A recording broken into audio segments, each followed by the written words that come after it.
Welcome to Café Muse on this early February evening. I'm Majda Gama and I'm hosting tonight alongside the poet Ellen Cole. Henry Crawford is behind the scenes working his technical magic. We thank Michael Davis for the gift of his classical guitar, some of you all just heard.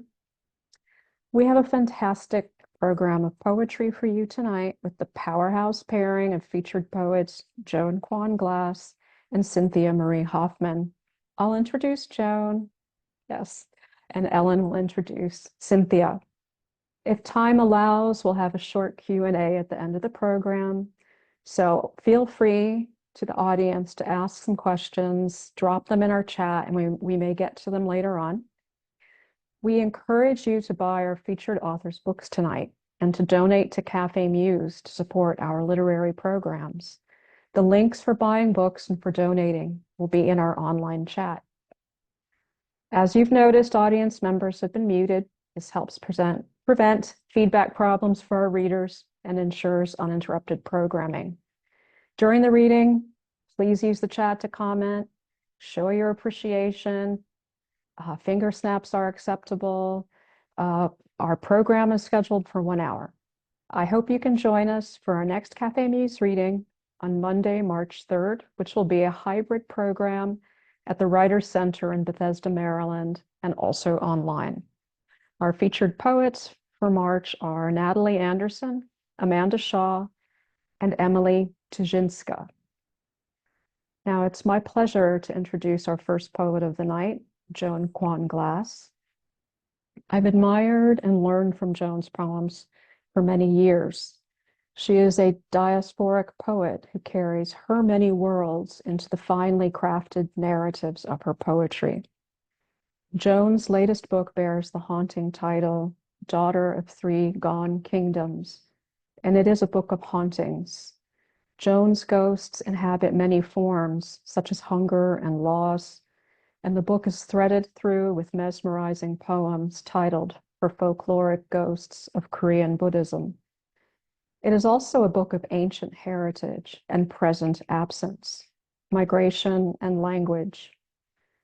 The book holds us in place as witnesses to generational trauma, walks us in multiple countries, bids us to speak in multiple tongues, even if they vanish from us in the time it takes to read the book. Most intriguingly to me, Daughter of Three Gone Kingdoms teaches us the strange, addictive concept of America through food, shows us how hunger and hyperpalatability can only ever be felt as absence.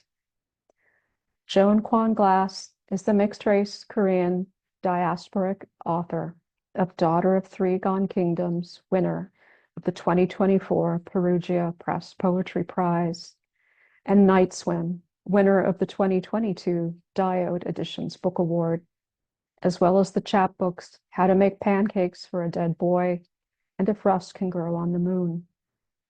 Her books and poems have been featured on Poetry Daily, The Slow Down, and Rattlecast, have appeared or are forthcoming in Poetry Magazine, Poetry Northwest, Passages North, Prairie Schooner, and elsewhere. Joan teaches for writing centers across the country, including Brooklyn Poets, writing workshops, Hudson Valley Writers Workshop, and Corporeal, and will be a 2025 guest speaker, guest writer, or writer in residence at SWIM, Amherst College, Smith, Wesleyan University, and Western Connecticut State University's MFA program. They are all so lucky. She teaches and lives near New Haven, Connecticut. Please welcome Joan to Café Muse. Hi. Oh my God, that was amazing. I like these introductions that I get sometimes, I don't even know how to respond to because people sometimes say things that I'm like, oh my God, is that what I did in that book? Like I just never thought about it that way. So I really, really appreciate that. There's a gift in hearing that, when someone talks about your work before you read. So thank you for that. It was beautiful. And it really nurtures me. Um, yeah. So, and I'm thrilled to be here.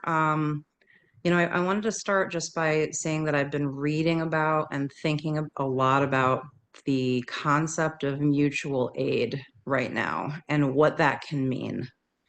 And what it's coming to mean to me is showing up for others, and asking that others show up for me in a way that is going to benefit us as a community, so that we survive, and then maybe even find something in community that we would not have found if we were not in the midst of trying to survive.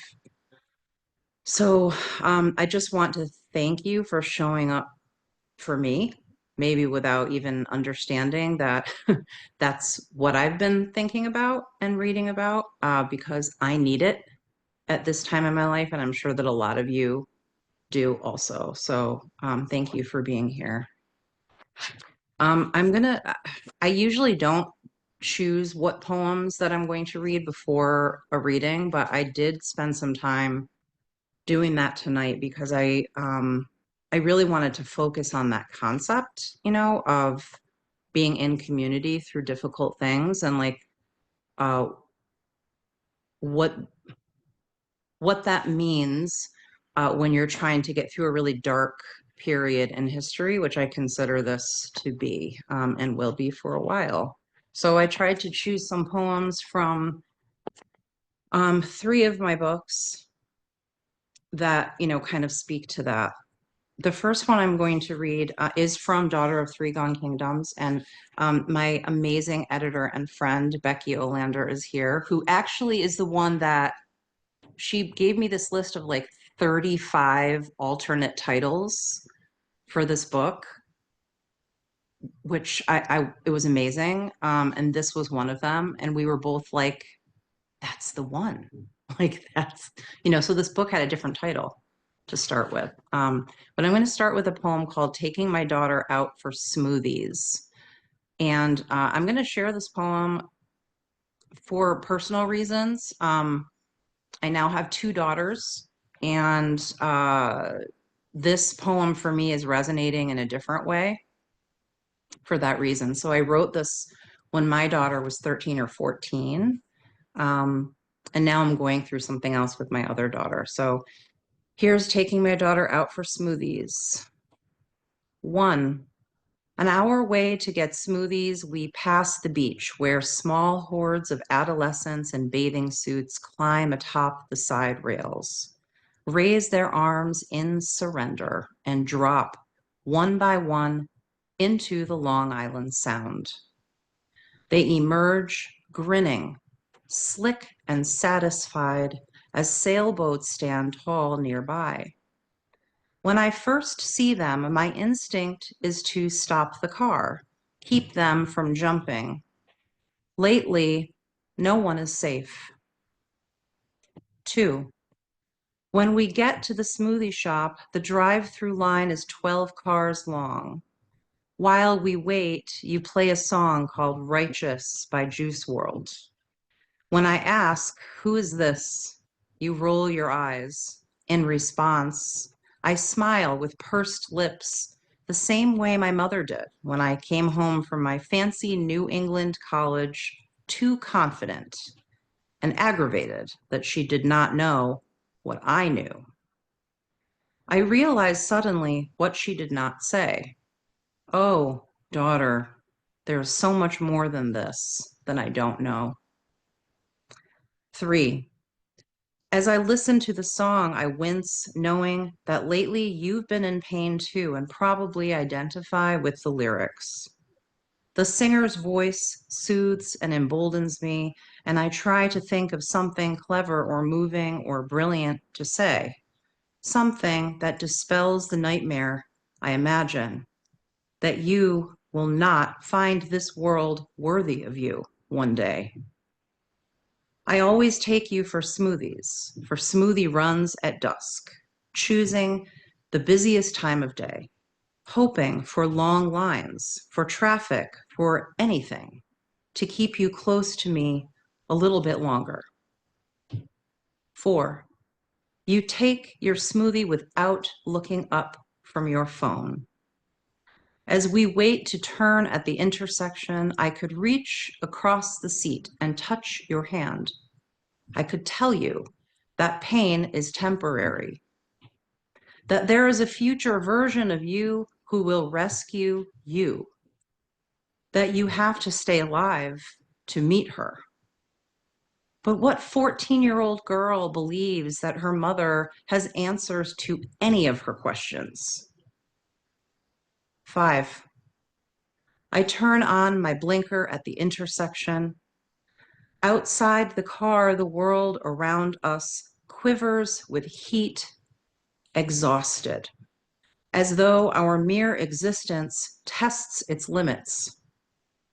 I've been thinking a lot about God lately, you say, suddenly.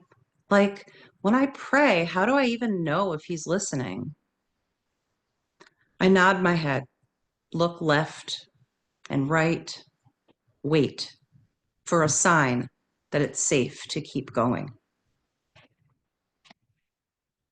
Oh, it would be so nice one day to just say, it's safe, go forward. The next poem is called, is also from Daughter of Three Gone Kingdoms, and it's called Upon Learning You've Died While Waiting to See the Barbie Movie. And I wrote this because I was sitting down with my two older woman friends in a movie theater to watch the Barbie movie. And at that moment, I decided to pull out my phone and read that Sinead O'Connor had died. And it was, and then everything turned pink. You know, it was just like a very bizarre, surreal kind of moment. Upon learning you've died while waiting to see the Barbie movie for Sinead O'Connor, it seems only fitting that on the movie screen, Barbie, too, has been thinking about death, called to an unseen portal and what it means to be human. How astonishing that I am one of the oldest women in this theater, that in spite of my devotion to self-destruction, in spite of the world with its absurd cruelties and terrible longings, here I sit with other women in pink feather boas and rhinestone sunglasses, like some sort of beautiful, ridiculous hallucination. Sinead, lately, I have been trying for joy because I can't think of any new ways to grieve.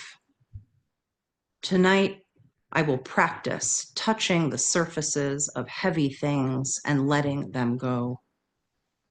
I'll send my daughter video reels of dogs dressed up like mailmen or Elvis, distractions from worn sorrows, attempts to unearth delight, though my sadness slows me down like a bad limb, like a clock's tedious hand, stuck between 1 hour and another.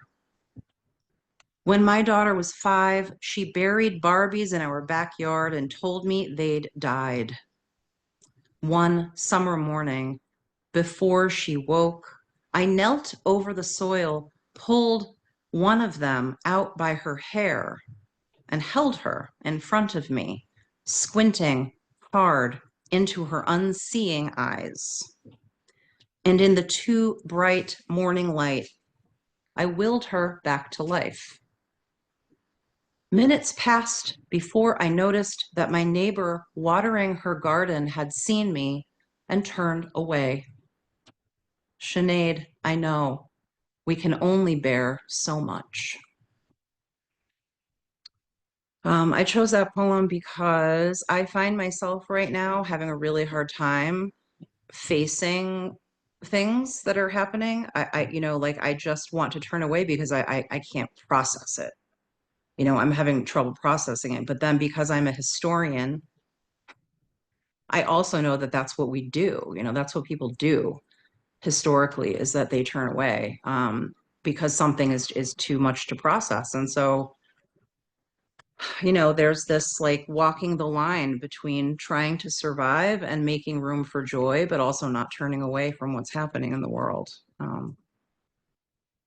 Okay, this one is This one is for my very good friend's first child. It's called Names. I don't think I've ever read this one out loud, but I just spoke to her yesterday for the first time in like 3 years.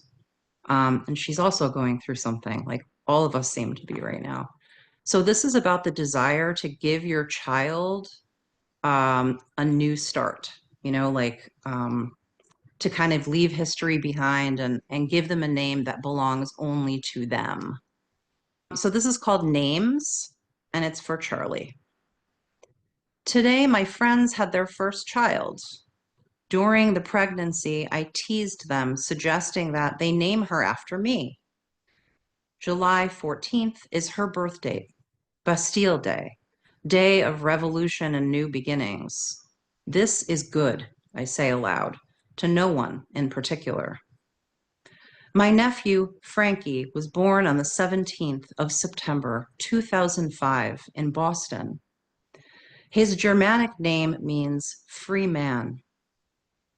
On the same day in 1630, the Puritans settled on a name for their new home after Boston, England. On September 17th of 1862, at Antietam, more blood was shed than in any American military battle since. Frankie died on March 30th, 2017. All I know about that day is that it rained without stopping. The bloodiest battles of our lives have been fought before by our mothers or by strangers we have never met in lands we may not recognize.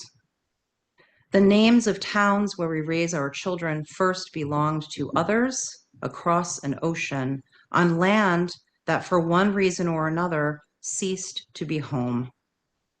Boston, Massachusetts was first Boston, Lincolnshire.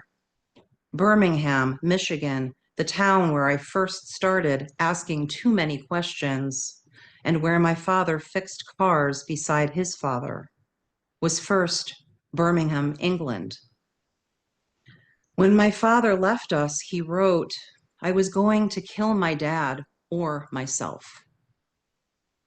I remember reading it and wondering if he considered adding, or you, before backing the Cadillac out of our driveway for the last time.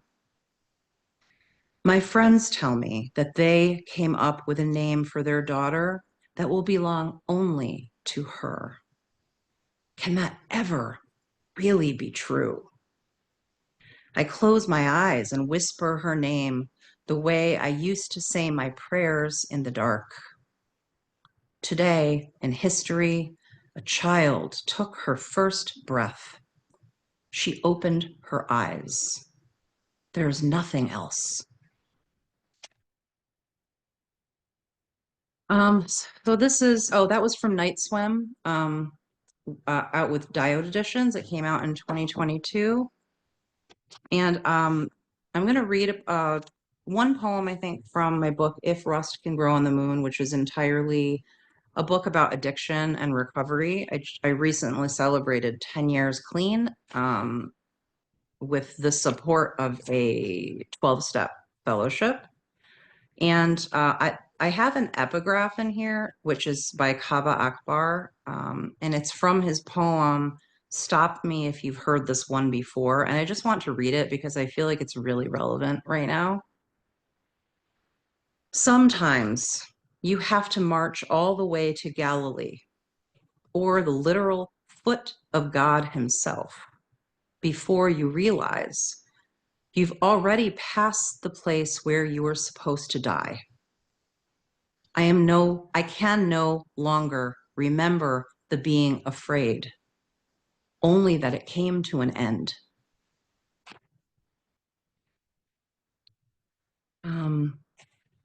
So I share that because I'm trying to find courage right now, I think, and I do still wake up most days and feel very grateful to be here and very grateful that all three of my children are here. It has been a struggle. So this poem, I'm reading also for myself as a reminder. It's called Attending a 12-Step Meeting After Learning That Rust Has Grown on the Moon. So I don't know if you remember, but like 5 years ago, during COVID, there were these articles that like rust was forming on the moon, these scientific articles. And I was also going through surgery, spinal surgery, where I needed to take pain medication. It was very, very scary. I had to take it for 5 days and I was terrified of relapsing. So I read that article during that time and I wrote this poem. Attending a 12-step meeting after learning that rust has grown on the moon.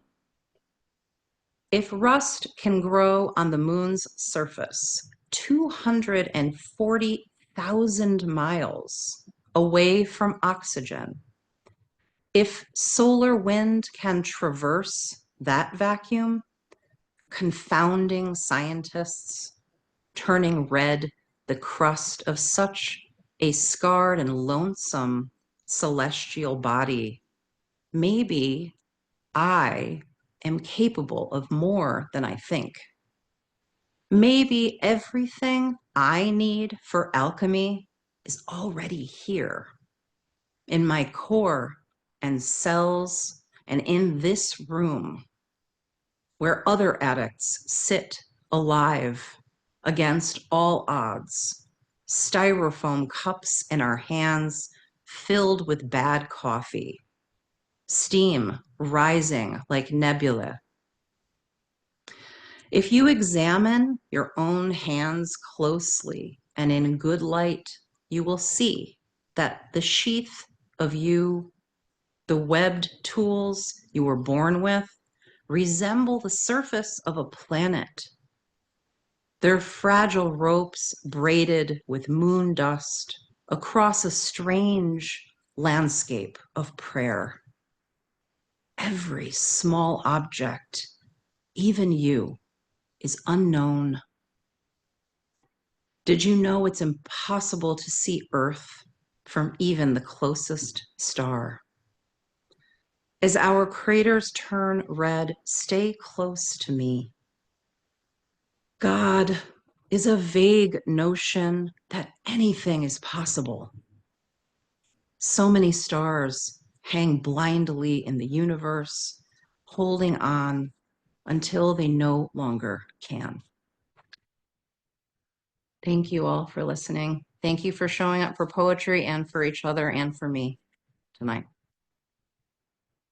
Joan, thank you for that beautiful reading.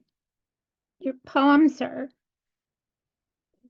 heartbreaking and affecting and beautifully written. I'm glad I had a chance to hear you read. Thank We're you. going to move on to our next poet, and I'm delighted to introduce Cynthia Marie Hoffman. Cynthia is the author of 4 poetry collections, a chapbook, as well as numerous essays. Her most recent poetry collection is Exploding Head, an OCD memoir in prose poems, published last year by Persea Books.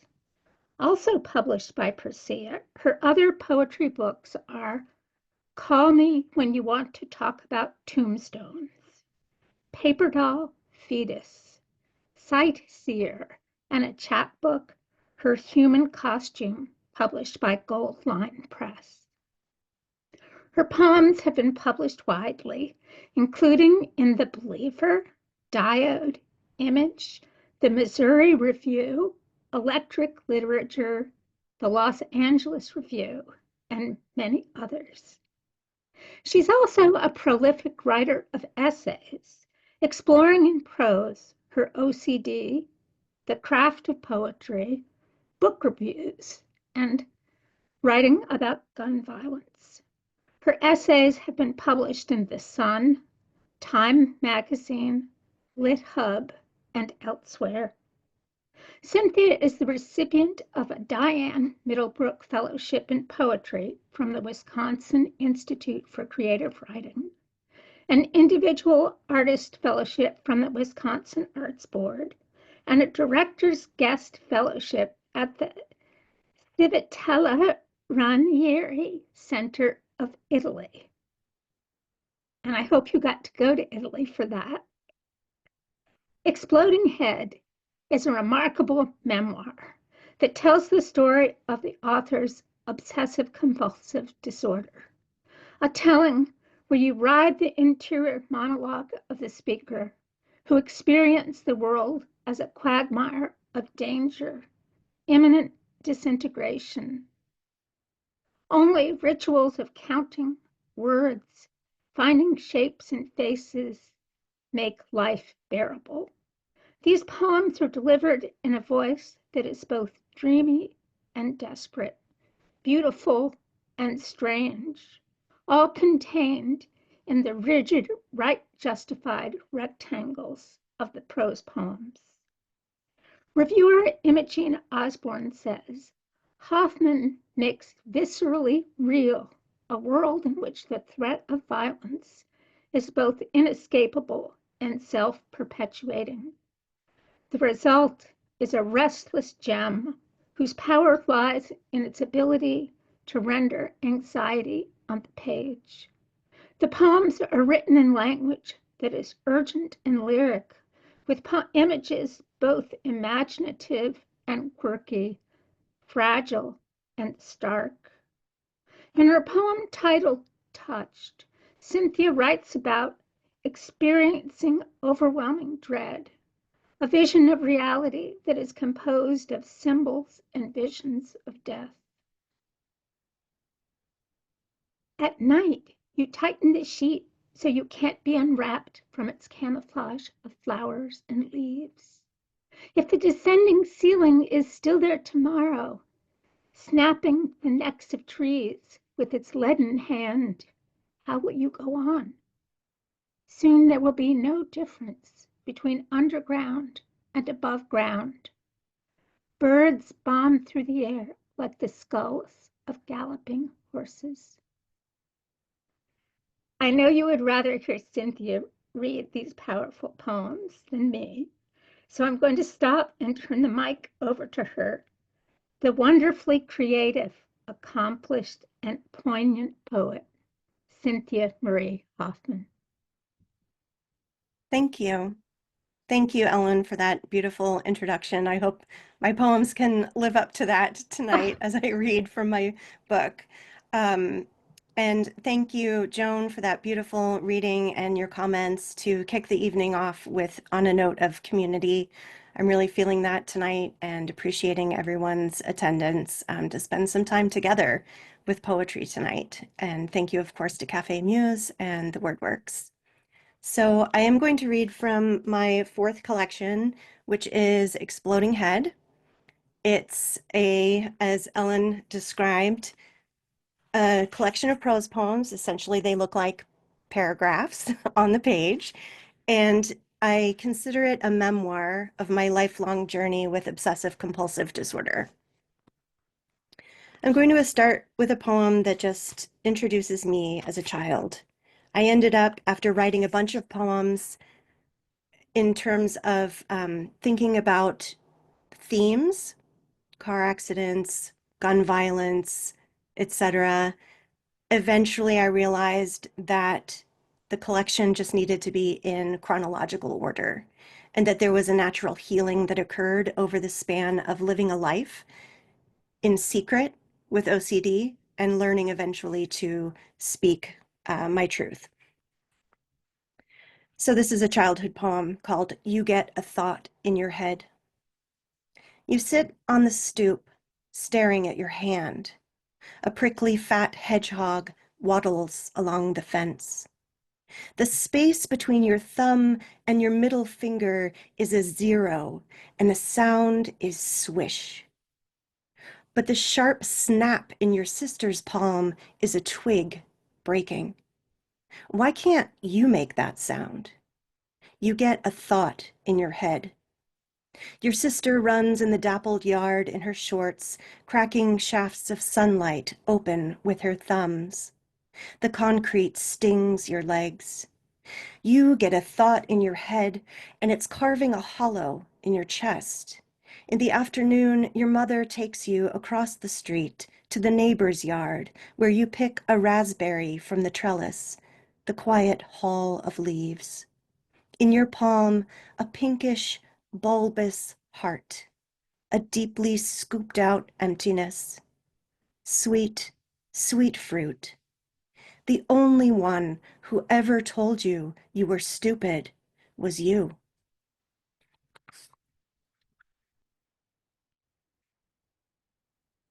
This is a poem from another one from early childhood in which I was becoming aware of some of the patterning and counting and rules coming into my mind that are associated with OCD. It starts. It starts when you are alone in your room, looking up at the window with pink curtains. You count the edges of the window, right, left, top, bottom. Vaguely, you understand not to look at the corners where the edges touch. Beyond the window, minnows swarm the creek, each a slim number one, tallying each other as they pass. Tick, tick, tick, tick in the dark beneath the eroded tree.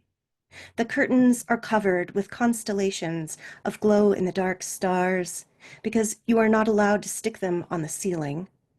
The curtains hide the corners of the window, but you know they are there, just as you know the minnows are there in the cool water.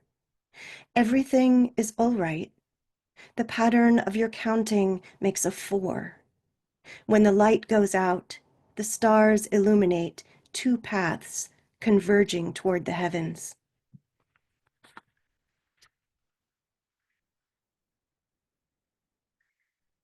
So some of the things that I wanted to express when I was writing this collection about OCD, that was one of the hardest things to successfully accomplish or feel that I had successfully accomplished, was just how sometimes ridiculous it sounds when you say it out loud, but how devastating and weighty it feels when you're dealing with it inside. So when I was a child, I did a lot of blinking, which I don't do anymore.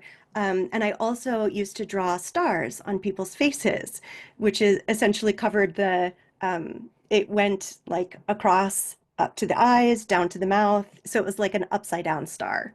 And so that's being described in this poem. And I always read this poem when I read from this collection because it really gets to how irritating and constant that internal mental compulsion can be and how distracting it can be, even though it is invisible to others around me. The face has 7 holes. Someone is talking to you. Look at her face when she's talking to you. Draw a star. Start with the right nostril.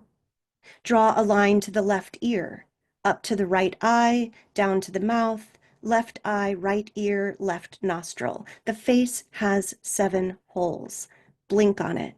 7 blinks. Her deep black eyes. 1, 2, 3, 4, moving mouth. 5, 6, 7. In gym class, a volleyball hits you in the face.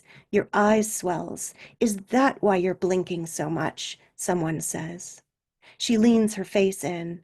7, 14, 21, 28. This behavior is evident. You look like an idiot. 35, 42, 49. Her moving lips. 56, 63. Her face has 7 holes. 70. Did she say something?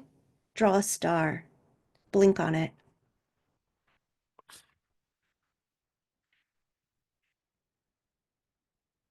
So when I realized people could tell that I was blinking when I was a really young child, I stopped. And not everyone can do that, but I really retreated even farther inside and to more mental compulsions that were easier to hide. And I never really ever told anyone until I was much later as an adult. And I never talked about it honestly until I wrote this book. I was in my late 30s when I started writing the book, and I brought my first poems to a poetry group of trusted peers. And I said, I'm writing these poems and I don't want to talk about what they're about. I just want to talk about the poems. And, blessed to poetry and the poets who are our community who can do that and speak about the speaker and allow us that level of distance in which we can open doors toward vulnerability that we couldn't access anywhere else. So I did learn to talk about OCD through poetry. However, as much as I've been talking about OCD this past year, reading from this book, I don't say OCD or obsessive compulsive disorder on any page inside the book at all. It felt more important to me to get across the humanity of the visceral experience of OCD. So this poem is called Diagnosis, and of course it doesn't say what the diagnosis is. Diagnosis. How would you characterize the counting? Drawing a star on the face of everyone you meet. Right now, are you counting these windows? Yes, but only the edges that make the windows.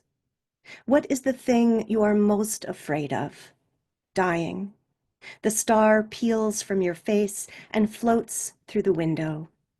In the mornings, you descend the stairs, counting the railings of the banister. They rise as hammers inside a piano to make a silent music in your palm. Beyond the window, star-shaped leaves dangle in the tree, turning on their thin necks. What are you afraid of? Dying, the wind in their faces.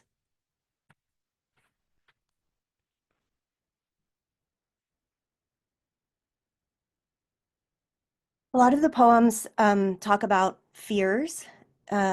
Obsessive compulsive disorder is one of the most common and one of the most commonly misunderstood disorders that is, most commonly understood as, or misunderstood, I should say, as a desire to be clean, or perhaps germaphobes.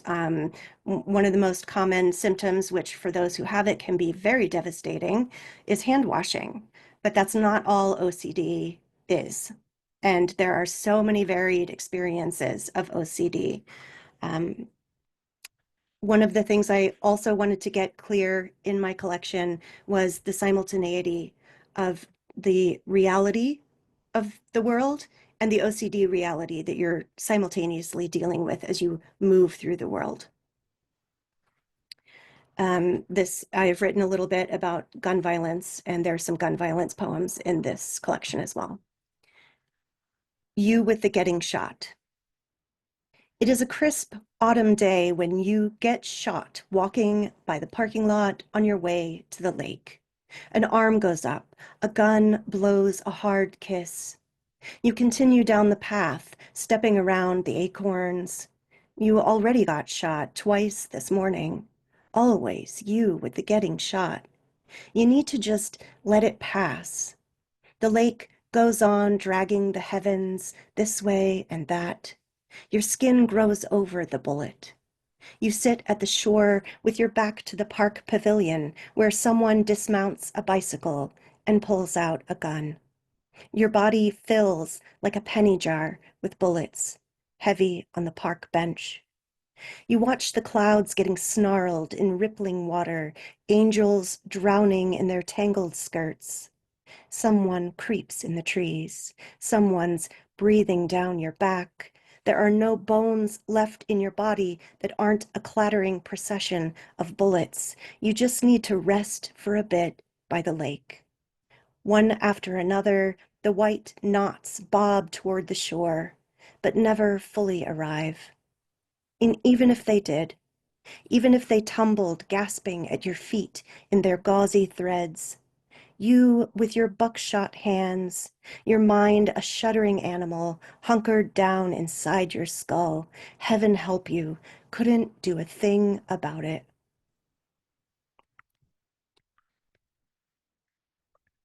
I've been writing essays about OCD, especially, I really just started about a year and a half ago. And I regret all the years I haven't been writing essays my entire life. It just, I think, in a way, I wrote prose poetry for probably only prose poetry for about 15 years and have two books that are prose poetry. And I think it was kind of a gateway moving toward longer prose, not necessarily stepping away from poetry, but stepping further into a hybrid toward prose. And I think You with the Getting Shot is about something I've been thinking a lot about lately as we think about political resistance and what's happening in the world today and what causes us distraction. And for me, OCD can be a distraction. I worry about gun violence all the time, and that is a real thing that occurs in our country. But sometimes the anxiety of OCD can distract you so much that you may not recognize a real emergency when it's happening in real life. So there's always this kind of duality and simultaneity happening. There is another poem in the book called Simultaneity, which was really my way of, again, clamping down on this concept, which has been so hard to describe, of just how much is going on in my head at the same time that, we're having a normal day and, everything is fine and peaceful in the outside world. And in addition to some gun violence in the collection, there are some car accidents. This poem is Simultaneity. The smallest thing sets off a spark. A cigarette careening down the highway like a tiny seagull with its tail on fire. Fire in the belly of the car. Today marks the opening of the southern portal in the sky. Geese are honking their way out of here. It is the first cool evening of the year when the car explodes. Your lap spangles with glass. Meanwhile, the lake has swallowed a cloud. The lake is slick as a skull, and you go charging deep into its watery brain. Meanwhile, your hands are on the wheel. You drive until the garage door lifts an eyelid, awakening the bright eye of home. By now, the hair of the drowned woman has wiped away her face. You carry her with you, dripping across the kitchen tiles. The water is already boiling on the stove. Your husband hands you the knife. Meanwhile, the first geese of autumn fly through the blue door.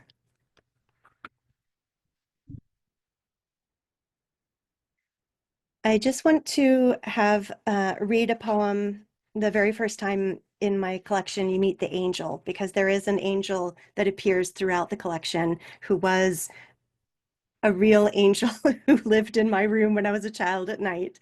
And in fact, having written about him, chased him from my room. Once I shared poems and spoke about him in my poetry group, around my dining room table in the dark at night with my, few close friends, he was gone. And that was an experience as well. So this is when the angel first appeared, and I believed that the angel, and still believe that the angel was a part of OCD because he came with rules, and OCD is very big on rules. The angel. The angel stands in your room, its presence a dense swelling in the dark. You lie in bed. You are afraid of angels. You sleep, you wake. The angel wants its whisper swirling in your ear. If it gets the chance, the angel leans over the bed. You wake, you sleep. Your pale ear glows in the dark, a whirl of petals parading the tunnel to your child brain. Cover your ear. You have been chosen. The angel is going to tell you the secret of heaven. Bury your ear in the quilt. The angel never leaves you. You sleep, you wake, one ear in the pillow, one ear in the quilt. The angel breathes. What else can you do? The quilt is a field of tiny pink flowers. And in case it wasn't clear, the angel was not a source of comfort for me. And he was terrifying, and whatever the secret of heaven was, I did not want to know it.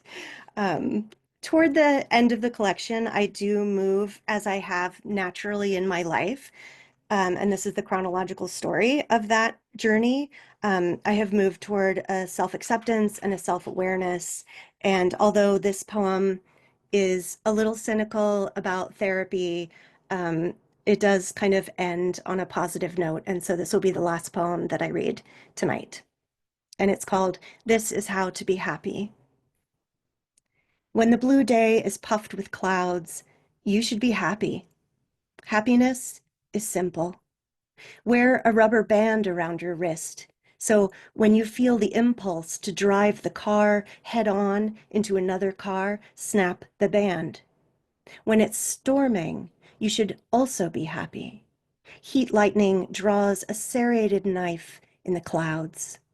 How many years did you cultivate this garden of negative thoughts like a prized rosebush? The roses, in turn, whispered suspicions with their velvety tongues. High in the canopy, the squirrel is pruning twigs for its nest. The dark language of foliage creeps at the garden gate. Sometimes a cloud takes the perfect shape of a rabbit, and sometimes lightning makes a squiggly line like a child's drawing, unrecognizable. It's okay if you're starting happiness from scratch. Thank you so much. Thank you, Cynthia. Those poems were remarkable. The feeling in them and the beautiful images that you use, and the sense of just being there while these things are happening. It's wonderful. Thank you. We're going to have a brief Q&A. I'm going to turn the mic over to Majda. And we'd like both you and Joan to unmute yourselves when you speak to answer the questions. Thank you, Ellen. Thank you, Cynthia, and thank you, Joan.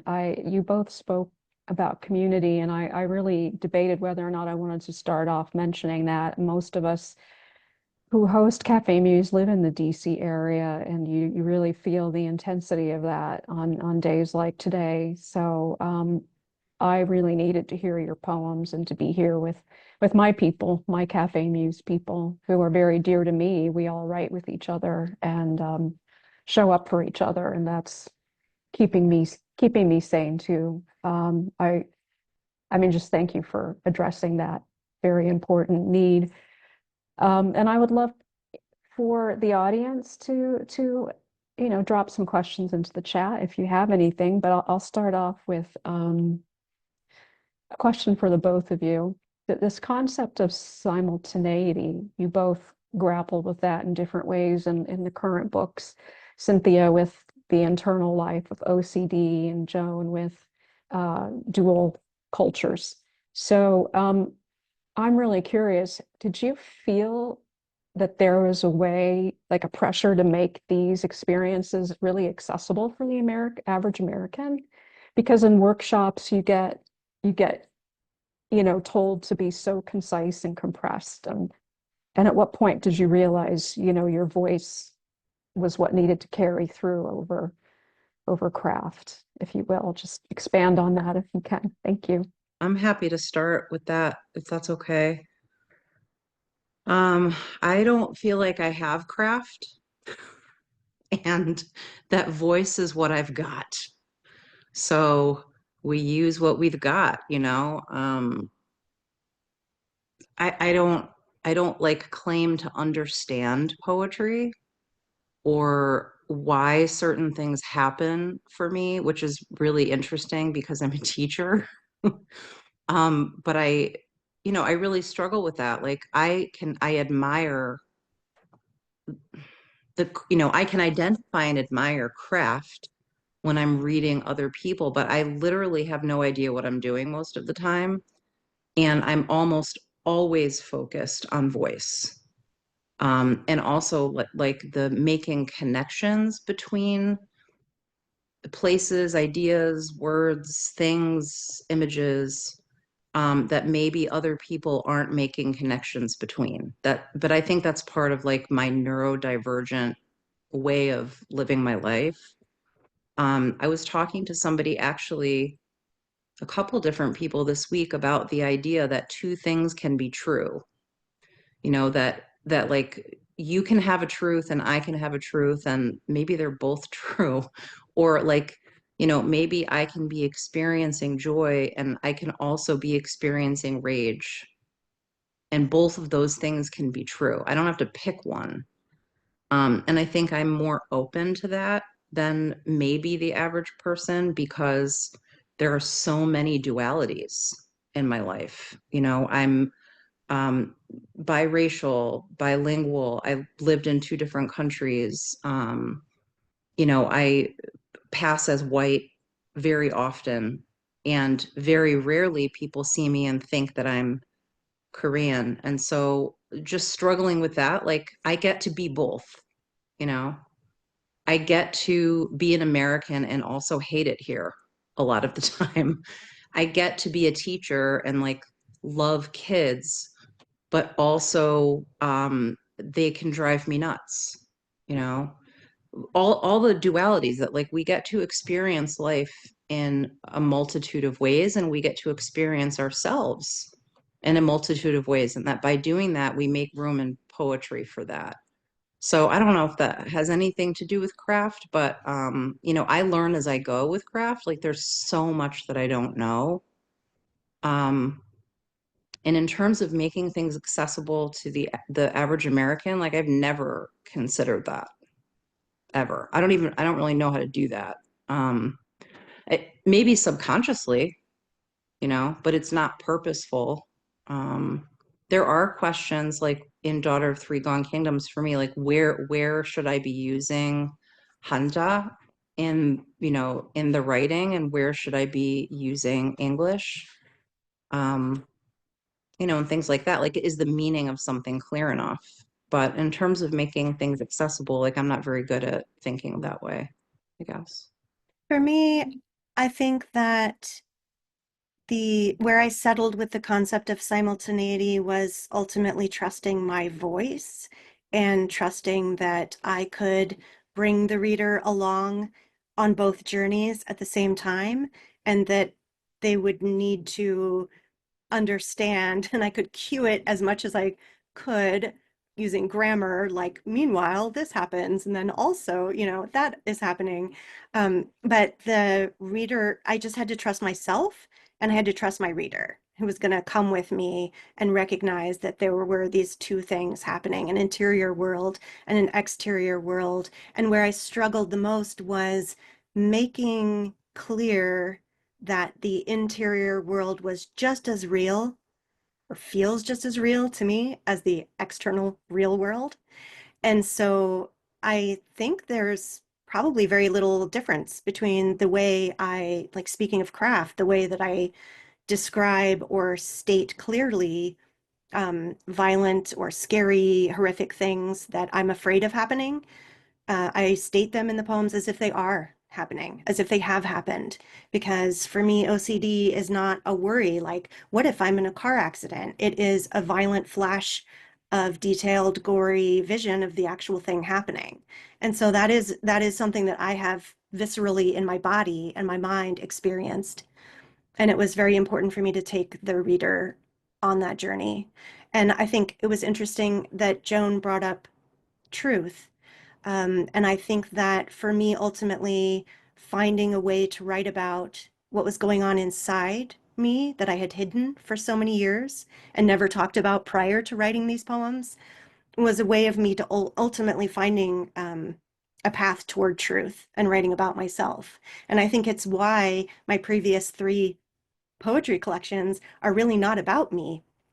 They're based in research. They're based in, genealogical research, research about midwifery and birth in the 1600s, and, history and tourism. And um, I, I took a long time finding a way to speak about myself. And I realized I couldn't, until I could talk about OCD, I couldn't speak about myself truthfully. That's amazing to hear that, and I really appreciate that response, Cynthia. There's a question in the chat to you both. Can you both speak more about what it has been like to find poetry as a medium towards self-acceptance, to break your own silences? I don't know that I have self-acceptance, honestly. I think it depends. Like, on the day and the moment. But it gives me a way to figure out, I guess, and express like what's happening for me on that particular day. I guess, and it's also like the page is a landscape, you know, you can build geography on the page, you can create your own maps of whatever. You get to be a cartographer as you're writing of things that maybe don't even completely make sense to you, you know, but borders start to appear and bridges start to appear. And so I don't know if that makes sense. Like, as I'm writing, sometimes just these images and truths kind of start to come together. Self-acceptance for me that's like a huge, I don't know, for me that's like a recovery thing. That's a I don't know that for me that happens a lot in poetry. It's more just kind of like, okay, here's what's happening, you know, or like, what the hell is happening? I don't know what the hell is happening, so let me just try to put some words together that you know, reflect that.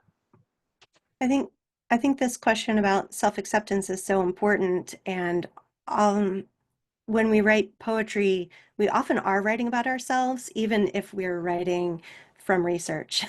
I think probably, though I just said the three prior books weren't about me, they were about me. I was always searching for something or a way to say something about myself. But I did have a very dramatic and I think life-changing path of self-acceptance as I was writing Exploding Head, and once I finally found the right order to put the poems in. Because I had been thinking, how can I write a book about OCD when I'm not healed? I'm not cured. I was thinking about the poems in terms of theme. Like, I put all the gun poems together. I put all the fear of car accidents together, all the angel poems together. And I kind of assessed myself and thought, like, I'm looking for the arc in how to structure this manuscript. Where's the arc in each theme? Am I less afraid of guns?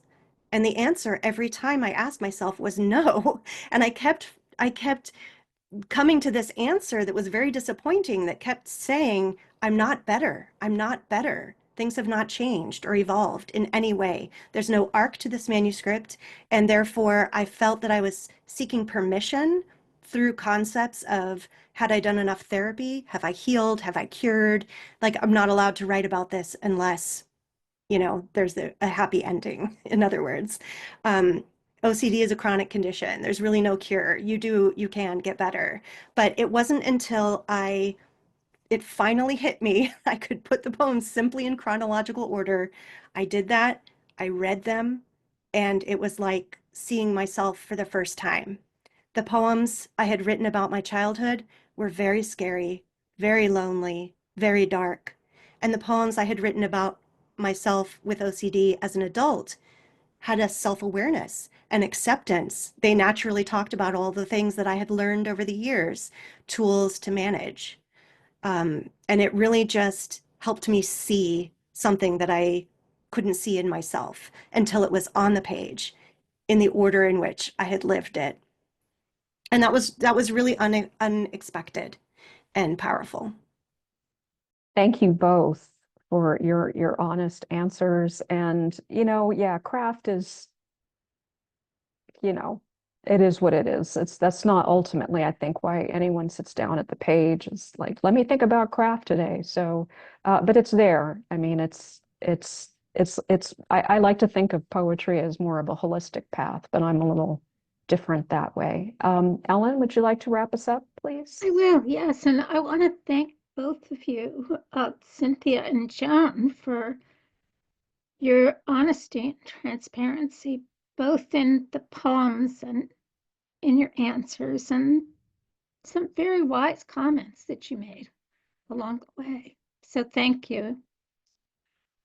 Now I'm going to go through my broad thank yous. Michael, your music as always was lovely. Thank you. And also thank you to Karen Alanier and the WordWorks for sponsoring Café Muse. Majda, thank you. I love co-hosting with you, and it was just delightful. Also, thanks to Henry for his technical voodoo, and to my wonderful fellow co-hosts, Luther Jett, Claire McGough, Henry Crawford, and Majda Gama. And most importantly, thank you, our wonderful audience, for being here and for faithfully showing up month after month. If you want to watch tonight's program again, it will be up on Café Muse's YouTube channel tomorrow morning, probably. And you can extend your enjoyment and support our poets by purchasing their books. The links are in the chat, and by telling others about our series.